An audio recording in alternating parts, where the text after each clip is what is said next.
আলহামদুলিল্লাহ, সকাল 10টায় আমি পৌঁছে গিয়েছি আমার প্রথম ও দ্বিতীয় ট্যুরিস্ট স্পট চাকমাদের বাজার ও বড়বদ্ধ মন্দির। মূলত এই দুইটি স্পটে একসাথে পাশাপাশি হওয়ায় আপনারা একই সময় ঘুরে যেতে পারবেন।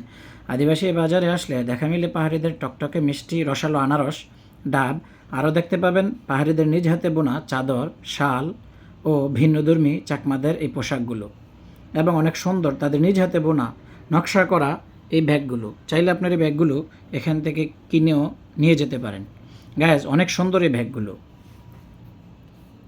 আদিবাসী বাজারের বাম পাশেই দেখা মিলে এই বড় বৌদ্ধ মন্দিরটি। চাইলে পাহাড়ের ওপর মন্দিরটি আপনারাও ঘুরে দেখতে পারেন।